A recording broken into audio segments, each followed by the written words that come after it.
And welcome back to another episode of JP and the Beanstalk. Come on! We're here. Energies back in the gym. Excellent. Bursting. Bulbusing. Not even a word, but it's fine. We're just making stuff up for you. You're welcome.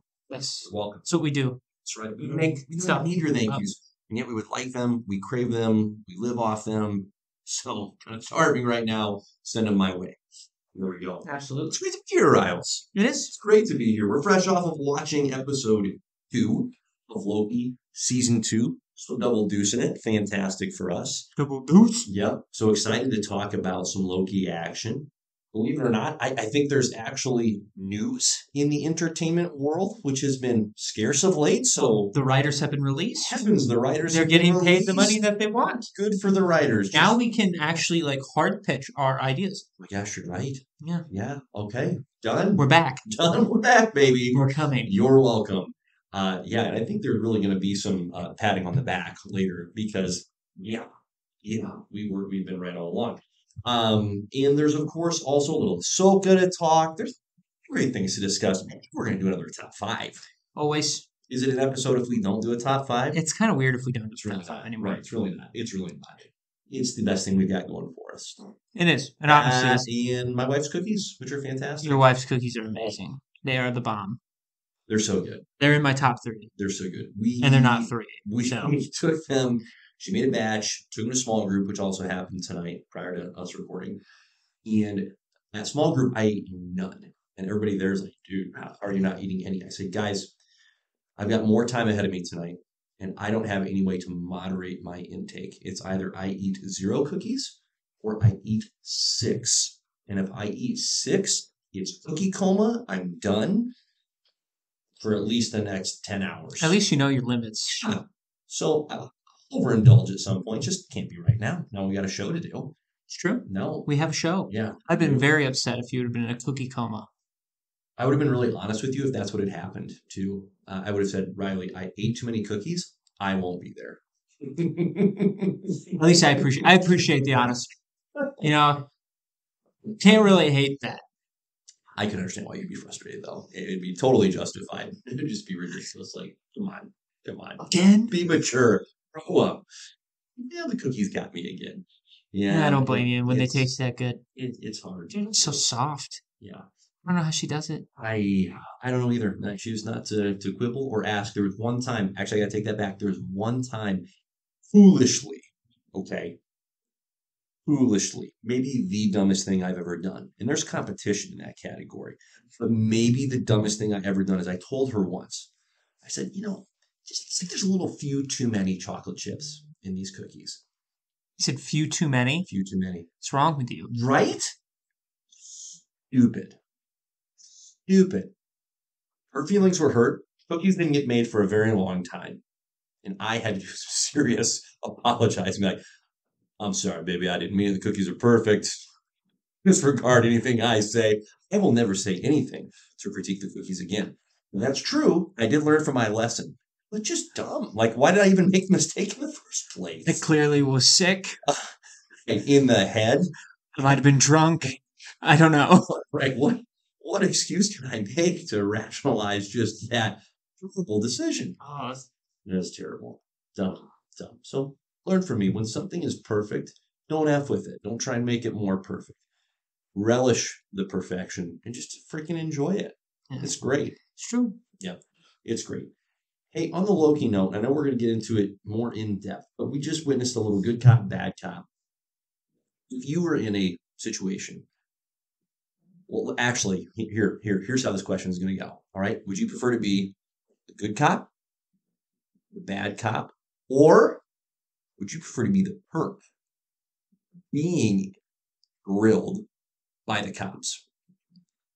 Well, I What mean, would you pick? I don't want to be the perp. You don't? Oh, man, I kind of thought you might say the perp. Why do I want to be the perp?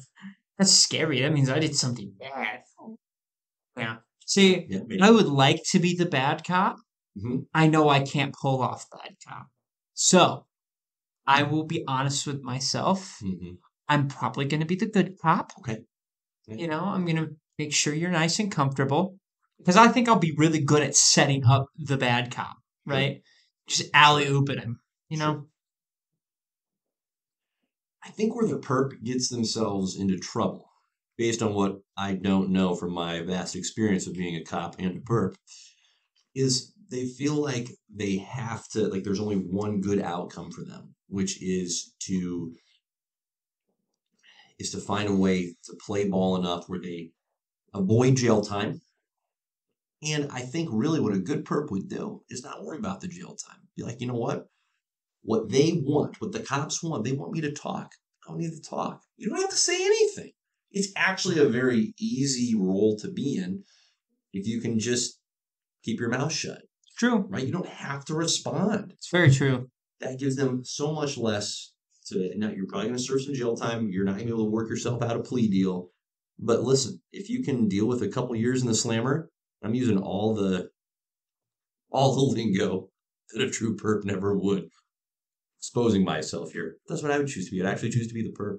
Fair enough. Yeah. Makes me think of the scene from Brooklyn Nine-Nine where Jake gets all of the guys in the lineup to sing I Want It That Way. So it's fantastic. It's an incredible scene. It's fantastic. It's right up there too where Number 9.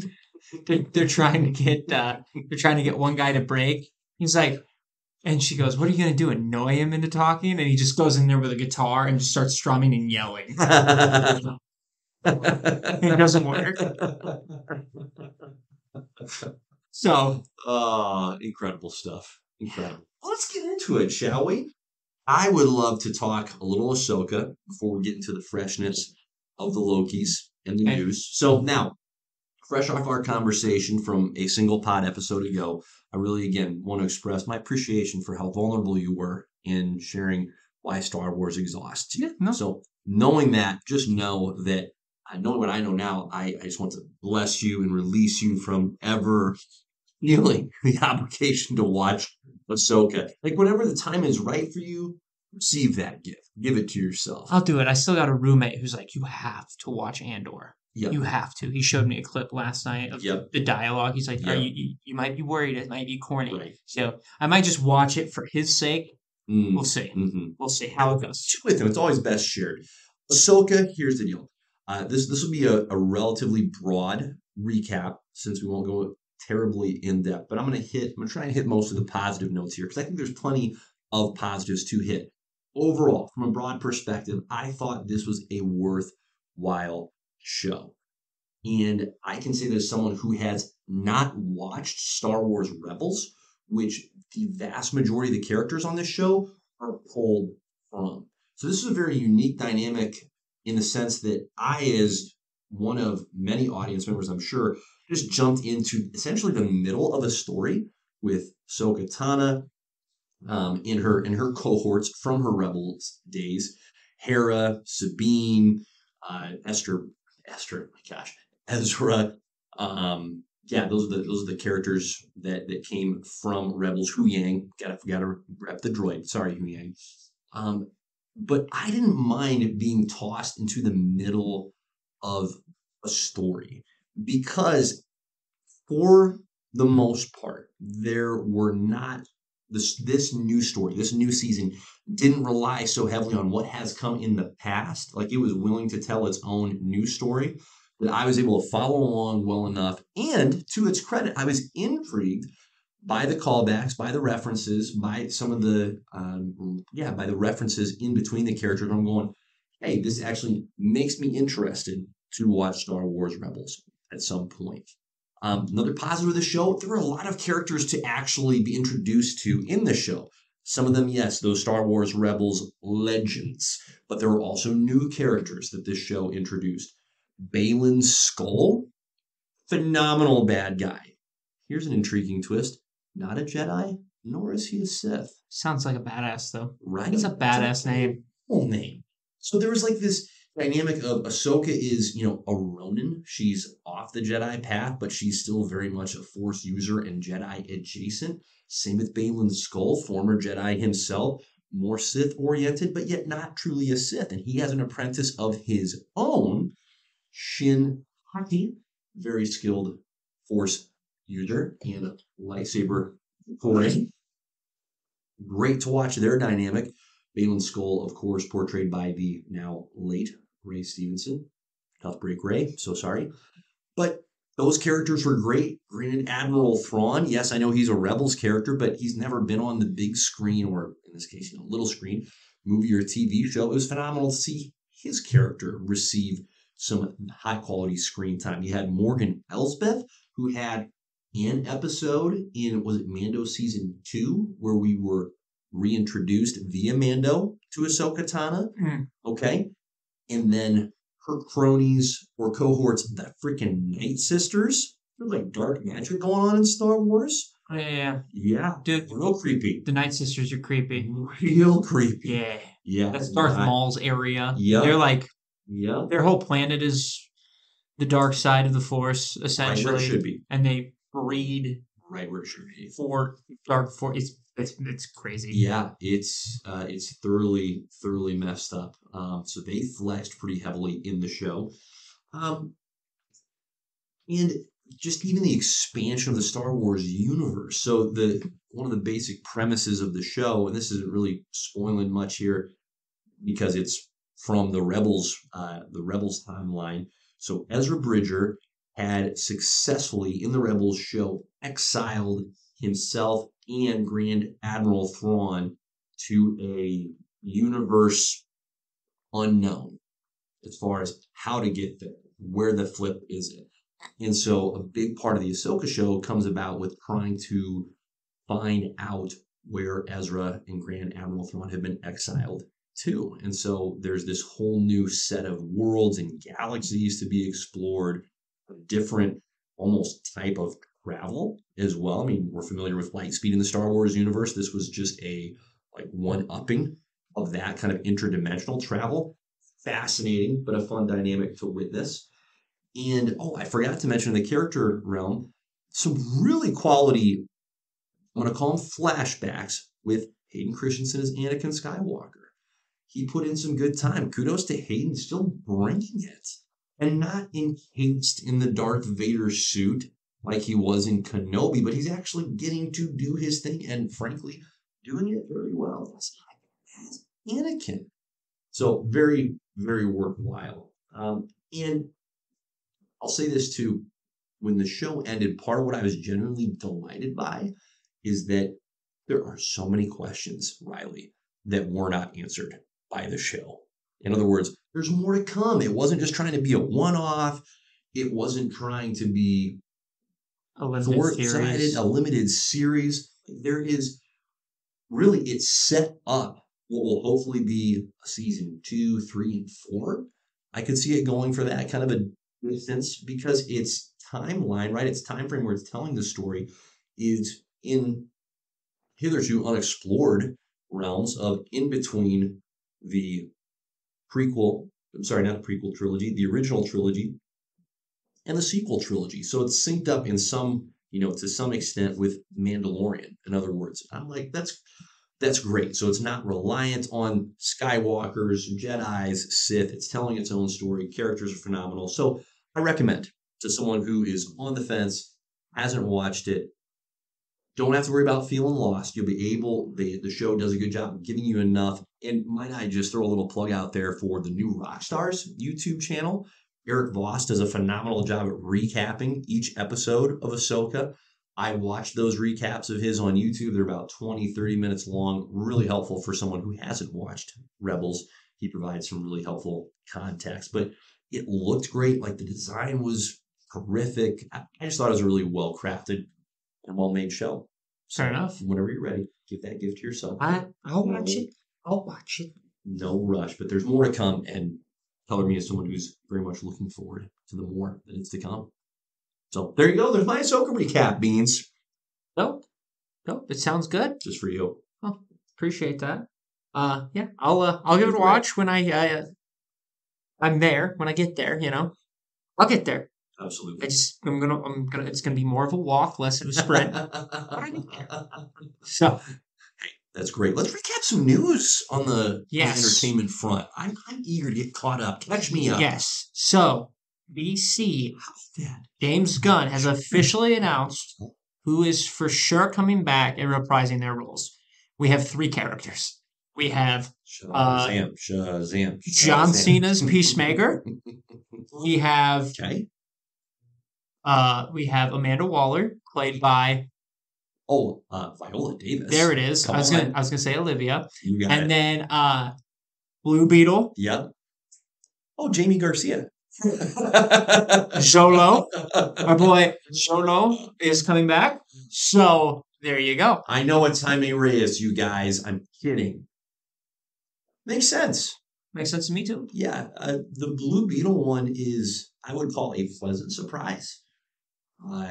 Because if literally everybody else, so Jason Momoa is Aquaman, Henry Cavill is Superman, Gal Gadot is Wonder Woman, what's our boy Ezra Miller as the Flash, Ben Affleck, of course, is Batman. If they're all out, go ahead. Bye. Yeah. Don't look back. Yeah, it's a little surprising that Blue Beetle survives, but I'm not disappointed by Blue Beetle and that portrayal of Jaime Garcia getting rolled into our world. It's great. Oh, it's gonna be sweet. I'm excited. Good old Jaime Reyes. So, and and don't worry, guys. Jason Momoa isn't gone from DC. Oh boy, He's being recasted, isn't in talks, rumored, supposedly, to be Lobo in Superman. Now, hey, if they bring him back in Superman, I feel like that is too quick Yep. of a recast. Yep. Now, Correct. again, I think it's a great recast. I think if you look at Jason Momoa, He's literally Lobo in real life. He's Lobo. Yes. The dude is Like Lobo. if you Google looks Lobo, like Lobo. You might actually get a picture of Jason Momoa, and it wouldn't be wrong for that to happen. He is more Lobo than he ever was as Aquaman. He's more Lobo than the comic character is Lobo. It's just true. So it's the perfect casting. Like, you couldn't ask for a better casting. I do think it's a little bit soon because I can see some people getting confused and be like, isn't that supposed to be Aquaman? It just needs to wait. So it can happen, 5 years, 3 years, 3 years max or minimum. So the question is, are they going to go back to a classic Aquaman look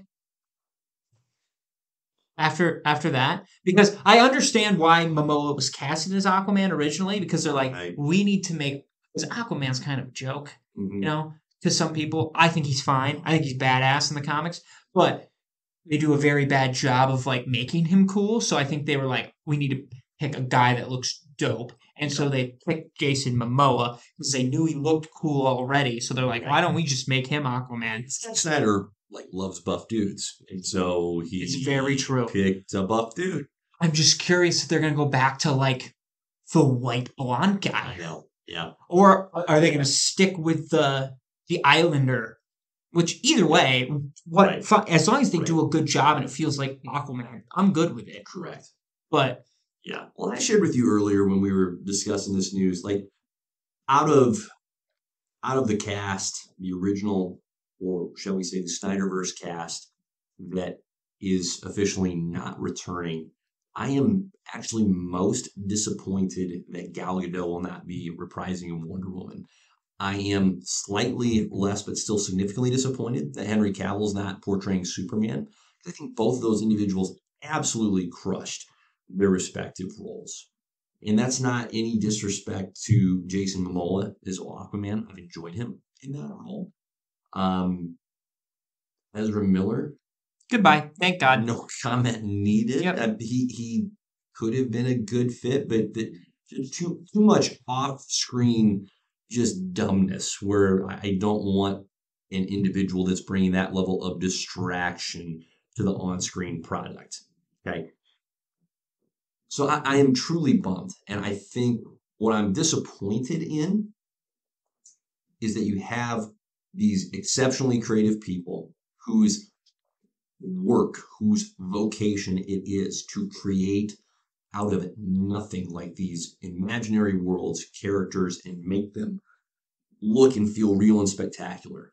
You have all this creativity, and you can't find a way to make Gal Gadot continue in this role as Wonder Woman. I personally am disappointed by that. It's not happening, so I'll get over it, but I'm disappointed. I'm okay with it, but out of all the Justice League Yep. to stay, Yep. you could have probably justified hers the most because Wonder Woman doesn't really age compared to like everybody else. So, and her two solo movies have both been set in the past, 1940, the 1910s, like 1917, 18, and then 1984. right. So you don't have very much present day workaround that you even need to worry about. So that to me is a missed opportunity. Again, it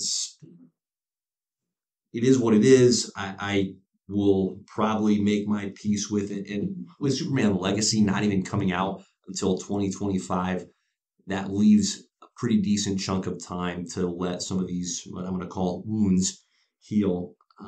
But it is what it is, man. It's disappointing. Right. Do you think that DC is making a effort to just get younger? Like, do you think that's what they're going to do? Like, do you think that's what they're doing with Superman? What they're going to do with Batman, Wonder Woman, etc.? I think with the characters that they want to keep around for a while, yes. Right. So I think Superman, you go younger because this is a guy that Jaime's very young. Right. Yep. Superman, you want to be a younger guy because you want him to be your focal point for the next 20, well, maybe 20's very extensive, but at least the next 10 years in your plans. Yep. Batman, you probably want to be younger as well. Mm-hmm. You, especially after coming off of like your continuous Batman being old, like in his 50s. So, I mean, we have Robert Pattinson. Right. You have Robert Pattinson that is just becoming Batman, so I can see them going a little older than Pattinson's. Right. But definitely needs to be younger than Affleck, and I think it will be. I think it'll be that happy medium of right in between. Like, he's going to be Batman for at least 5 years already, and he's established. Especially if they're going to go Brave and the Bold, and Robins are going to be involved, especially if it's Damian Wayne. I don't want a 23-year-old Bruce Wayne. I want probably like a 32 to 35-year-old Bruce. 36 is a good age. Yeah, I'd say so. Speaking from prime Batman age. Mm-hmm. Yeah, thank you. You're welcome. I appreciate that. That was an opportunity for you to. You teed it up. I hit it out. You're good. So, and then Wonder Woman. I think you're gonna go younger. And like I said, though, for her, she doesn't really age in the comics. She's kind of she's thousands. She's she's thousands of years old. She's Thor. Yeah. So correct. Yes, I can see them going younger, and then they'll cast like Guy Gardner as a 52-year-old. So The Outlier. So I don't know. So I don't get it. So to me, when I hear that, they're not keeping Guy Gardner around. Right. It just feels like he's doomed. Right? Nate, we need you in the movie for about 45 minutes. You're gonna die. Can you do it? James, I'm in. So I definitely think you have to keep the core Justice League characters. Whoever your 7 Justice League members are going to be, whether you keep it comic book accurate and it's Hal Jordan, Barry Allen, and Martian Manhunter, for the love of God, and who's the 7th one? Yeah, if we get Peacemaker and not Martian Manhunter, don't even bother. Don't even bother. Just unplug it. Unplug it, be done. Let's just move on. Yeah.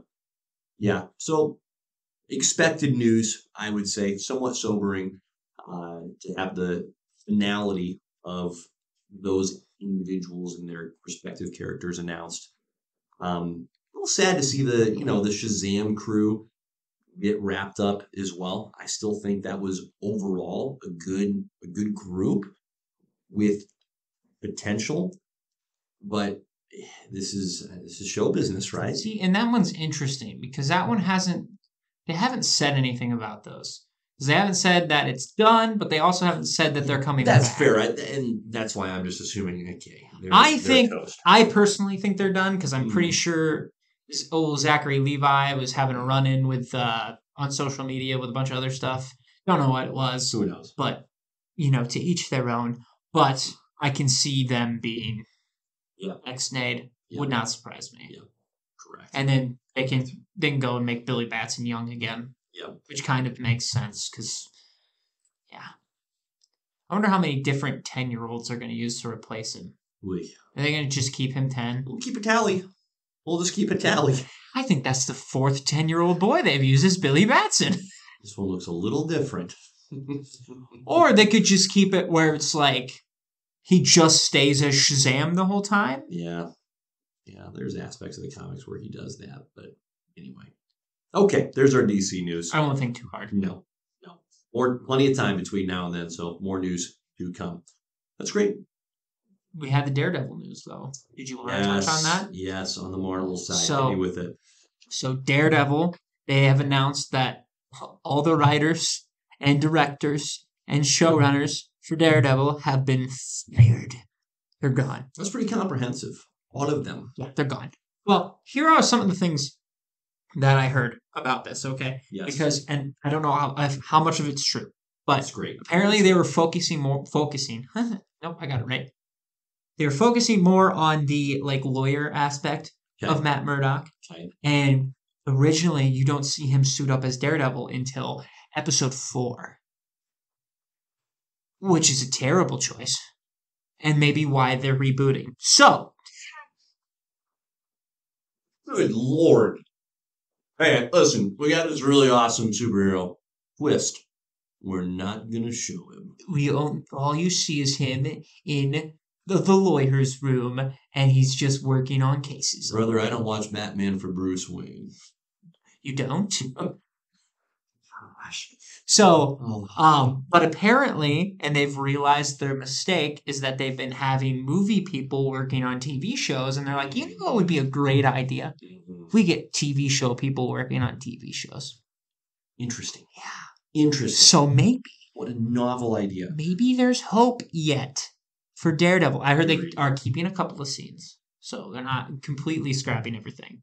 But yeah, pretty hefty reset. Now, here's the thing: there's obviously a negative connotation to being fired. Usually, not a good thing for those being fired. However, I'm choosing to see this as a good thing because, good golly, have you and I not been calling for change in the approach to how these Marvel shows are made? Well, it goes to show you the problem. Correct. Because, in a way, these shows have been put together like movies that just get cut off at weird spots. Yep. Like, if we played all of Moon Knight, it might be better altogether than when it was broken down. Sure. And it's not true. It wouldn't be. But you understand what I'm saying. No, I know what you mean. And that's probably... There's a different rhythm to a 6 to 8 episode season than there is to a cohesive, 2 to 2 hours and 15 to 30 minutes movie. Just different dynamic. And they could have done that with Obi-Wan. Yep. Obi-Wan could have been a movie. Because that's what it ended up being, where the last... A lot of filler in that one. Right. Only the last 2 episodes mattered, really. And maybe a little bit of the intro of the first, but they could have cut back on a lot of stuff. Correct. But that's what it is. Yeah. So... Yep, totally agree. Yeah, no, I'm sincerely choosing to be encouraged by the news because, listen, Daredevil, I think, is a layup character for Marvel. Like, he is a phenomenal character, a phenomenal rogues gallery. This is a character that it's not, you just mentioned Moon Knight, like, that's a tougher hang, okay? That's tougher to turn into a movie or show that's worthwhile. Not impossible. I'm not saying that. Just more difficult. Daredevil is just inherently has more layers, a more well-developed supporting cast that you just have to show up and do it and not get. I don't even know what the word is for it. Just don't outsmart yourselves and go, listen, let's do Matt Murdock the lawyer for 4 episodes. No. Well, and it's just like, it's one thing to go into a Moon Knight show and just try stuff. Yep. It's a whole nother thing where you already have 3 seasons of a very well-respected TV show. And why aren't you just following that layout? Yep. And then if you have to dial back on the violence, fine, because you're putting it on Disney Plus. Sure. Totally get it. Sure. It's not going to be as gory. Okay. Right. But at the same time, you're still bringing back the actor who played him. Dial it back. Like, dial it back a little, sure, but the same format. It's working. It worked. There is no doubt. Why would you change that? Yeah, you've been given the gift of the same actor coming back to play Matt Murdock, same actor coming back to play the Kingpin. Don't screw this up. Like, just, again, make the layup. And there just has to be, again, there's got to be a story to tell, right? And if they're truly going to call this season Born Again, if that's legitimately the comic storyline they're trying to base this off of, brother, they're not spending a whole lot of time in the courtroom. That is not what Born Again, the comic storyline, is about and where that story is set. So it just bamboozles me. It's okay if you don't want to base it off of a comic storyline. Then just don't. But if you're going to, then again, make the layups. Can't say it enough. Absolutely. So it gives me optimism that they're starting essentially over. Like, by all means, start over. Don't just stubbornly press on and run to the same doggone wall again. It just gives me hope that the TV shows now have a chance. Yep. Because if they realize finally, don't know why it took them this long to figure it out. They're finally making adjustments. They're finally making adjustments, and it's going to be a TV show. Like, Yep. Great, that's fantastic. Please do that. Yep. And then if it still sucks, then well, you scrap everything and you forget it ever happened. But yeah, there's certainly a path. There's certainly a tangible path for TV show to work with these Marvel characters. It's long form storytelling, so you can certainly incorporate more drama, more dialogue. If there needs to be that core of the action being worthwhile. It's just got to be there. Absolutely. Absolutely does. Okay, anything else on the news front, my brother? No, I think we got them all covered. Love it. Way to cover it. Talk some Loki. Yeah. The God of Mischief is back, Riles. The surprise star still shining in the MCU here as the last beacon of hope. A little dramatic, but no. It's not dramatic. We're going to lead into the drama. It's not dramatic. The stakes are higher, much higher for our boy Loki than they were in season number 1, in the sense of, hey, this better not suck. This better be good in order for these TV shows, whether they be Daredevils or others, to actually be worth getting made. It's true. So with that in mind, we are now 2 episodes in. We are. We've spent some more quality time with our boy Loki and Mobius M. Mobius. That's fantastic. Other returning characters are reprising their roles. We're seeing B-15. Good to see a B-15. Welcome back. Sylvie, of course, is in the house. No sign of Kang / He Who Remains as of yet. But we got some new characters to enjoy. Ouroboros, Brad. Freaking Brad. Riley, we won't go episode by episode per se, but what have you thought of so far? Now that we're 2 episodes in, what's your initial takeaway? Okay, well, first of all, I just got to say this, because before I even watched the first episode, Yes. I ran into a random review. And we've said before that reviews are bullshit. So They're dangerous. I saw this, and it was from IGN. And they only reviewed the first 4 episodes of Loki. Oh, okay. And they gave it a 5. And then I was like, I don't trust you. But at the same time, this is not the number that I wanted to see from Loki. And to be clear, 5 out of 10. Correct. Not 5 out of 5. Correct. Yep. Yes. Yep. Yes. Average. They're saying it was average. And then I watched the first episode. I'm like, were they watching the same thing I was watching? Yep. Because, first of all, Obi is a delight. Correct. Easily the best addition to this show. by far. I wish he was in the first season. He is a delight. He's just on brand, right? The quirkiness, the very easy sense of humor, where it's not like a forced or set up joke. It's just the little trip ups that happen. I am all for the Ki Hoi Kwan renaissance. I'm all here for it. I love the guy. He's great. These are his kind of roles. Just give it to him. Yeah. Okay? Yeah. Anyways, he's been fantastic. It really adds character. Right, and it adds to this he adds to the lore of the TVA because he's pretty much the brains behind it. I mean, correct. You've got He Who Remains at the top, but then you got OB,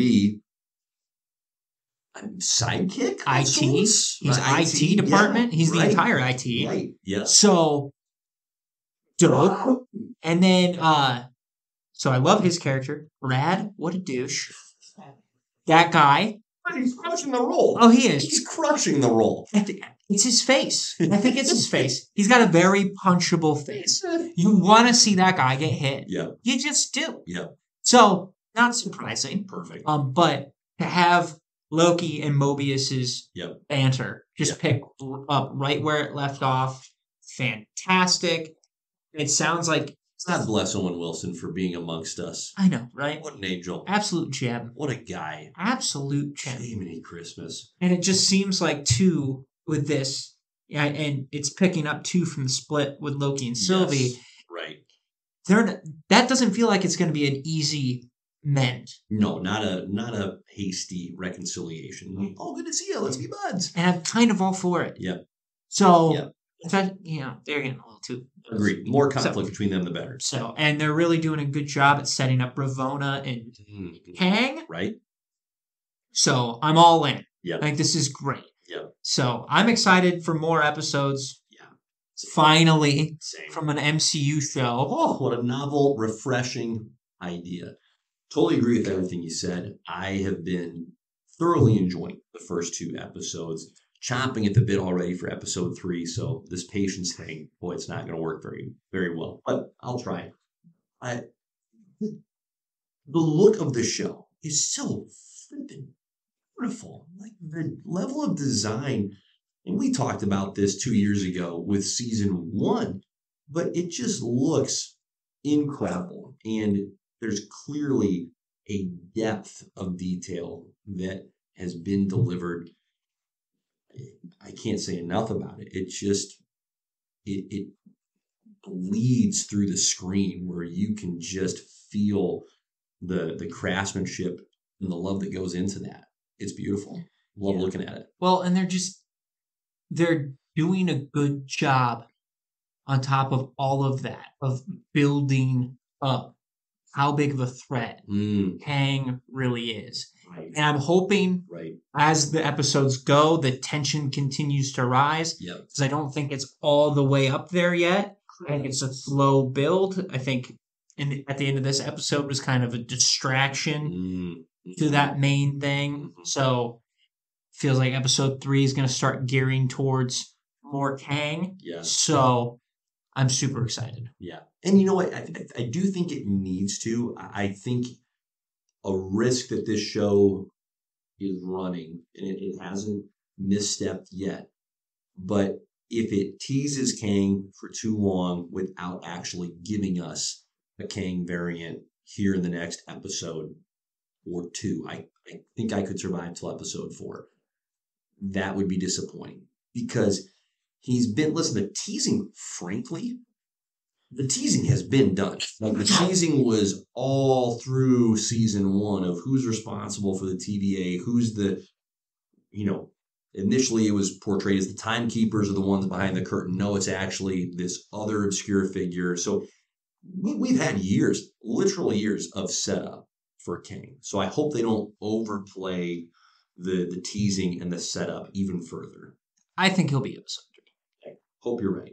I also feel like there's going to be, after our previous discussion on the previous pod, feel more confident that there's going to be more than just the one Kang variant that we see.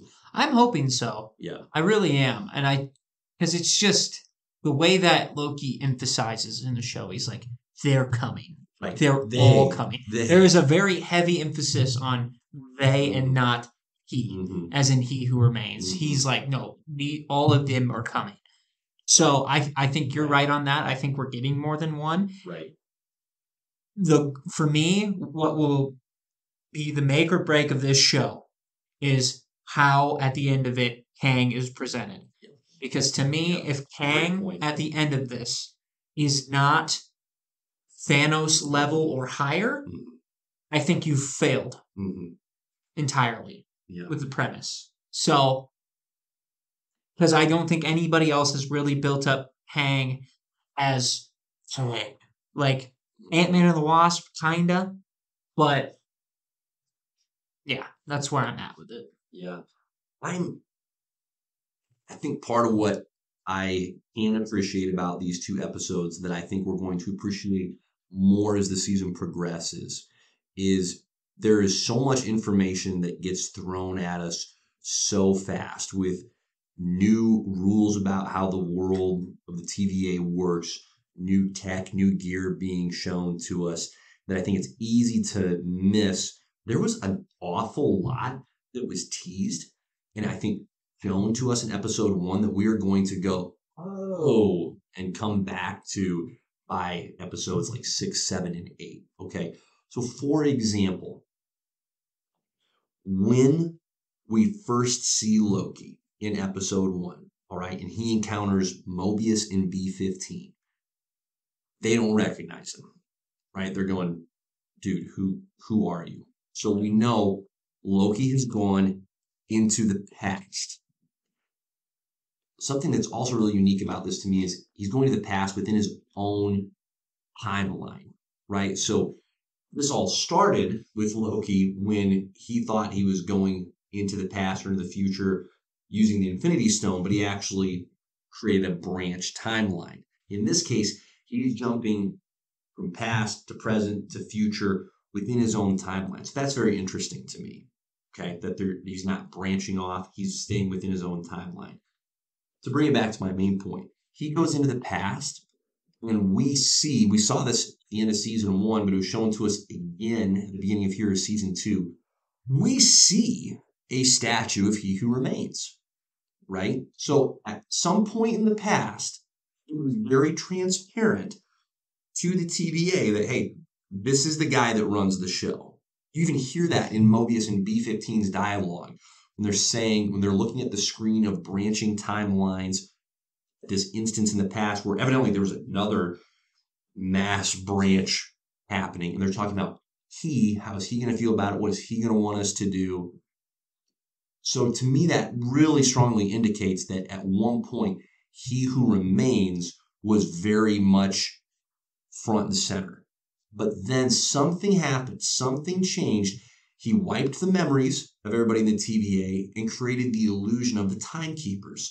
So the mural, for example, in call it like the war room where the generals are meeting, that Loki uses the staff to disintegrate, right? That mural of the timekeepers, this mural disintegrates and it shows headshots of He Who Remains. I'm very curious. I think there's going to be payoff. I'm very curious to see what that past incident was that inspired He Who Remains to erase all of their memories. And I'm guessing that Ravonna Renslayer did not have her memory erased, that she has known this whole time who's behind this. Makes sense. Just playing dumb. Makes sense. Because even in episode 2, when they're like, he's the only one who has access to this, well, that's weird because you've never, ever seen him there. Right.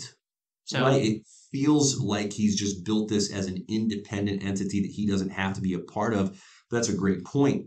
He was clearly boots on the ground once upon a time. So that's a lot of, I have such high praise for that kind of craftsmanship. It's like, that's really, really great when you're showing us, the audience, without us like being able to in that moment go, oh, I see what's happening here. Like we have to reflect and then think back and say, wait a minute. So this meant, and start piecing it together. That's fine art right there, my friend. I'd say so. Yeah. Well written. It's really fantastic. So I remain very optimistic after 2 episodes. to defend the MCU a little bit here, I hope that this season of Loki doesn't fall victim to two things. Unrealistically high expectations. In other words, it just can't please people. But that it also doesn't bear the weight of, hey, this show, this season better make up for the last several movies that have just been mediocre. I don't want it to do that. I just want it to be good in its own right, and then I can regain hope in what's to come. Right. So that's where I'm at with it. And I think we'll be okay and not have that because I don't know if it's because of the writer's strike has had anything to do with this, but I don't feel like there's been a lot of talk about this coming out. Yep. I don't know if it's been too long and the hype kind of died, or because the writer's strike happened and the actor's strike is going on, so they can no longer promote the show. Right. But like if you even think about some of the other former like shows or like the current movies that are being projected where people are talking about it beforehand, like nobody before was really talking about Loki season 2. So which I think is actually really good that I kind of just benefit. Right. Yeah, it flew under the radar a little bit. I think people are like, oh yeah, this is coming out. Right. And then they can go in and be like, oh, this is actually kind of good. This is delightful. Right. So Owen Wilson, American Treasure. Yes. This is true. This is true. Yeah. I agree. I think it's been 2 great episodes so far. Enjoying the new characters and the returning characters. And again, the only way that I see at this moment of this show doing itself in is if they just hold the Kang card for too long. Right. But I agree with you. I don't think they're going to do that. Part of the reason why I don't think they're going to do that, Riley, is now that we're 2 episodes deep, we have seen in those 2 episodes 95% of the footage that was shown in the marketing, in the trailers. We obviously haven't seen the Kang variant yet. Such a change of pace. Such a change of pace, right? It gives me so much hope. It's like, oh my gosh, thank goodness. There's a lot. That means that we haven't seen and have no idea what's coming. I am refreshed by that, as opposed to seeing a trailer and going, well, there's the whole movie. Aquaman and the Lost Kingdom. I can't wait to go see that movie with you. Yeah, we already have seen the 2-minute version. Now we'll see the 2-hour version. So I agree. It's been great. Been great. Looking forward to more to come. Anything else on that front, my man? I think we're good. Silly. You know what that means? I do. It is time for another classic JP and the Beans Top 5. Now, this Top 5 is inspired by our good pal Loki and his TV show success because, let's face it, back in the 2021s, I wasn't necessarily excited. I wasn't, not going to watch it, but I can't say that I was going, Loki's coming out the show, sweet, let's check it out. It was more of a, well, it's part of the MCU app. I'll give it a chance. I'll watch it, only to be pleasantly delighted. So, thank you again. It's also like, if you think about it, if I would have been told 5-10 years ago before that came out, like, hey, Loki's going to get his own TV show. This is not at all what I would have thought about it. No. I thought he would have been doing something on Asgard, digging around with his brother. Yeah, it's a very different take on the character, but it has been tremendous. So in that light, we are going to give you, our faithful, loyal, and precious audience, our top 5 picks for which villains we would love to see get their own TV show. Again, not movie, TV show. Riley, you go first. Okay, I'm not going to lie to you. Thank you. I'm only confident in maybe like 2 of these. That's right. But listen, if Loki can happen, anything can happen. It's hard pitch time. Maybe. Right. But for me, in my thought process, I was like, okay, I don't want any big bad villains that I'd rather have be the main villains in a movie. Interesting. Okay. So I picked ones that could work as a show, but still like be okay. Fascinating. So Okay. at number 5, I have the Sinestro Corps.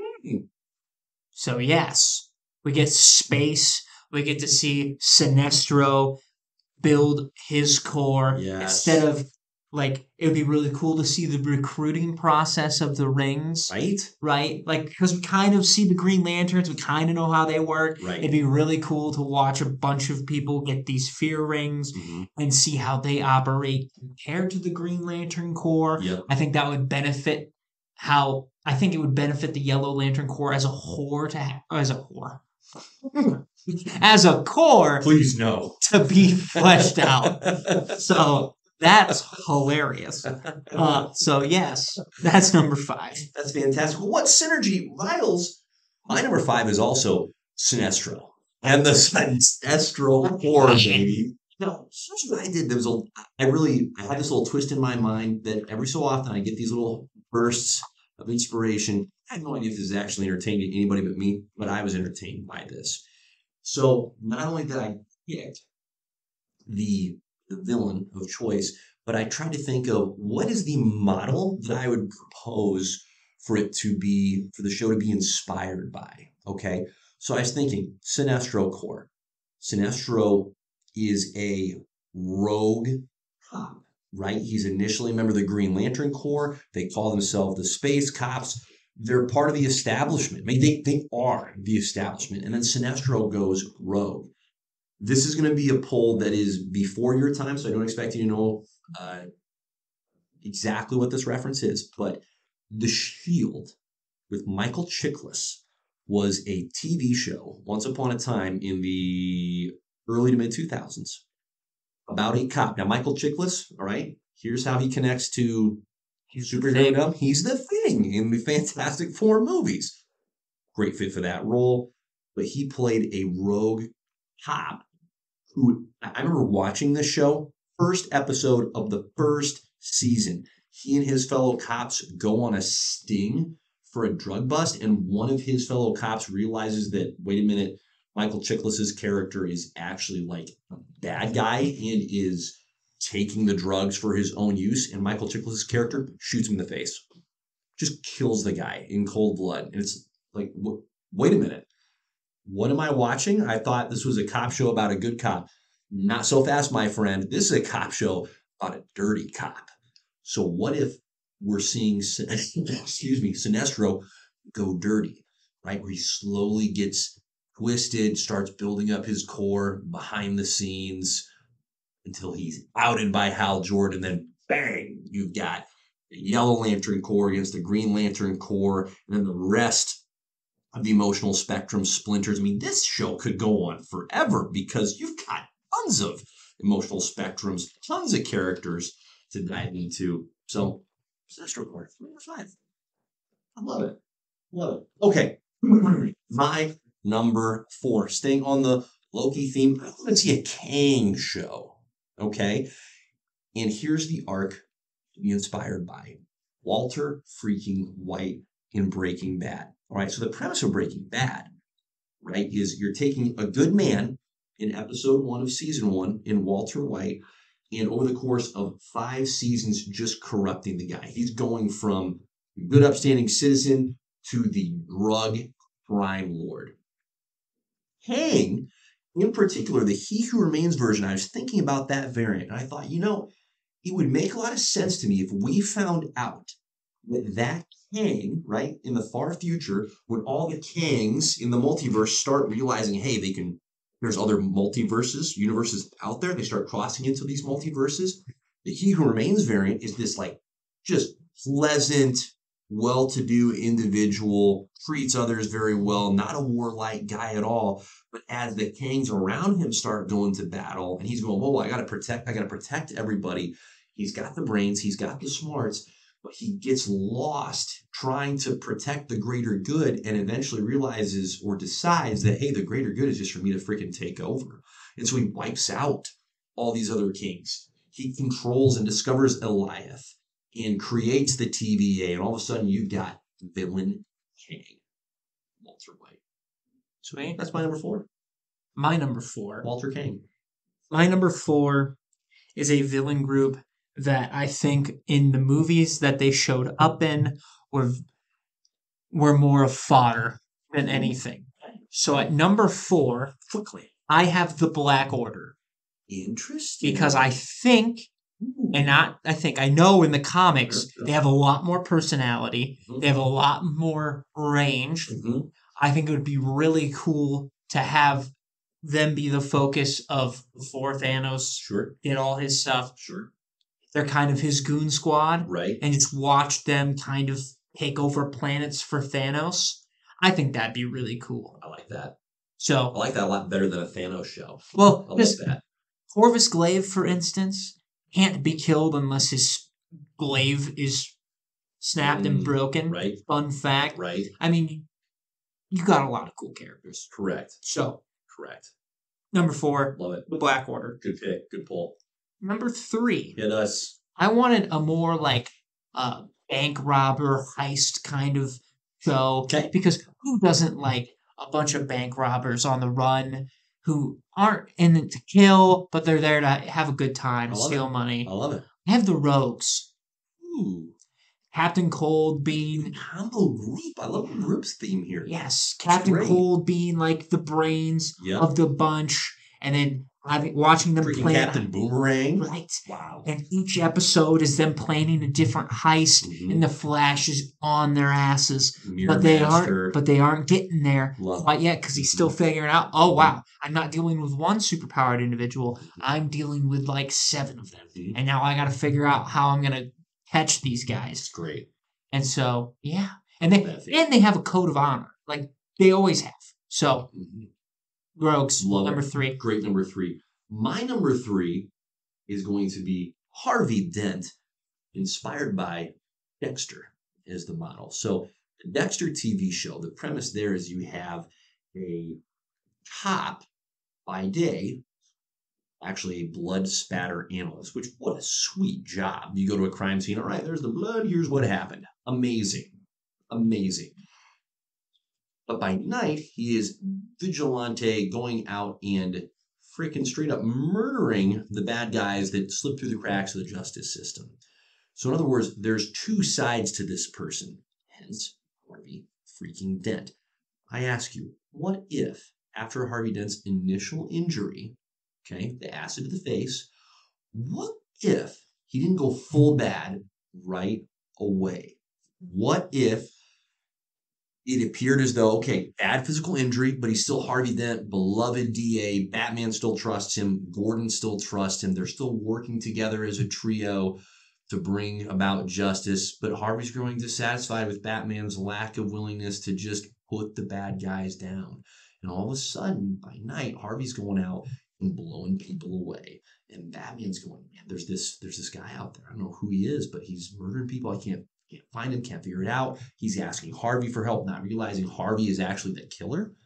Devastation that Jim and Bruce would feel when they realize that Harvey is actually the villain, Two-Face. I would absolutely love that. It's an interesting thought process. It's just so funny to me because the only thoughts I can have in my head is like, well, that actually wasn't it, but that's great. That's a great poll. No, but I was like, Volcanic is like 2. Yes. And so I'm like, yes. Can you imagine at the end of the show, like the rest of Gotham PD is like, you really? That guy? I didn't expect him to go. It wasn't obvious to you? You're the world's greatest detective? His face is burned off. You didn't think a little bit went to his brain? Harvey face. Harvey face. Perfect. There's Harvey face. Oh, yeah, it's Harry face. So there you go. Harvey Dent, number 3. My number 2, Lex Luthor. Here's the inspiration, okay? Remember how Batman v Superman was such a great movie? No, it's because it wasn't. It was not a great movie. And you know why? Here's one of the main reasons why. Imagine with me, if you will, remember the scene very early in the movie. Bruce Wayne is driving through the streets of Metropolis / Gotham as Superman and the Zod are having their duel, building, they're falling, crashing, and then Bruce, as the rubble settles, goes and finds his employee whose legs have been crushed. He's trying to pull him out of the rubble, and he looks up into the sky just with this fury on his face. And you can tell right then in his soul, Bruce Wayne is committed to taking down Superman. Here's where the movie went wrong. It was Bruce Wayne doing that. Should have been Lex Luthor. You put Lex Luthor in that spot where it's a LexCorp building that's collapsed. Lex is running in there trying to save employees. Maybe at this point he's even got a good heart, right? But his heart is blackened. His trust is broken by the super being that has destroyed the city that he loves, that he has helped build. His own people are getting squished like bugs. He looks up at the sky and says, "First you, Superman, I will kill you." That's your Lex Luthor show. That's what should have happened. And so you have a good man with all these means who doesn't trust the super beings and very justifiably sets him out to take them down. Lex Luthor. My number 2. Fair enough. My number 2, and my only non-team oriented show. I have Deathstroke the Terminator. Wow. And we just get to see him go after bounty hunters. You can throw Ra's al Ghul in there.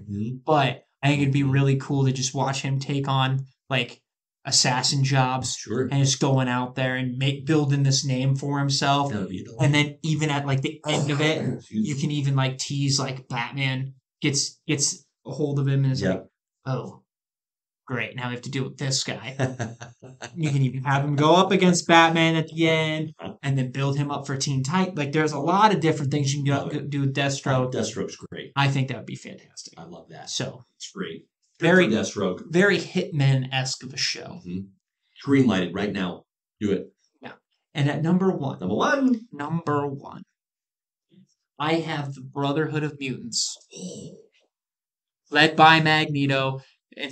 And he can still, even what you could do is you could just have him take on this, like, Professor X role. So he's not out in the field all the time. But imagine a Brotherhood of Mutants going up against, I think a great example would be, like, the Purifiers. So another equally hated group. So you have these mutant extremists versus these human extremists. And just watch them kill each other. Yes. Right?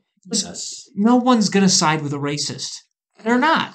So they couldn't if you are stopped. Right, exactly. So have them go in, bring in Pyro, bring in Toad, bring in Blob, bring in all the gross looking dudes. Right. Like, bring them. This is the island of misfit toys. Send them in and watch them wreak havoc.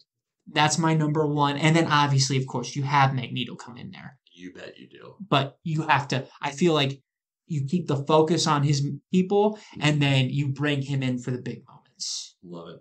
So, love it. Brother of Mutants, I think we got a lot of time with the X-Men. I'd like to see more time with a bigger group of the Brotherhood. It's great.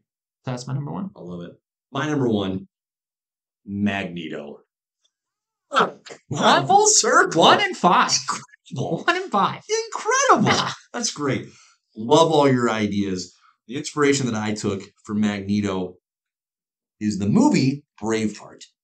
Imagine Magneto as William freaking Wallace rallying his Scotsmen. Now, of course, I'm not literally suggesting that Magneto go to Scotland, but the same dynamic, right? The same idea of Magneto being portrayed as the righteous deliverer of the mutants who are being trodden on by the humans who outnumber them, who treat them as underlings and as lesser than beings. And yet here comes Magneto with his sword of fury, his painted face of blue. I can't stop seeing William Wallace now, but that would just be awesome to see Magneto unleashed, because the dude can crush. Now, the best part of it would be if the intro to the show was him being freed from Nazi encampment. Yes. And it's Captain Frickin' America Yes. that rescued him. Yes. Yeah. It'd be really, really cool. Why are we in Hollywood? I don't know if it'll be interesting. I'll be curious to see how they do Magneto because I don't know if they can still keep the World War II origin. Yeah, who knows? Who knows? Love it. That's a phenomenal top 5. We nailed it. Well done. I think we nailed Well it. done. Great synergy. Incredible. That's why we don't talk about it ahead of time, so we can just be delighted by the surprises. This is true. Great. Very true. So proud of you. That's awesome. Anything else you want to hit on, my man? I got nothing. Should we wrap it? Let's wrap it. Well, Take us home. subscribe, like, share.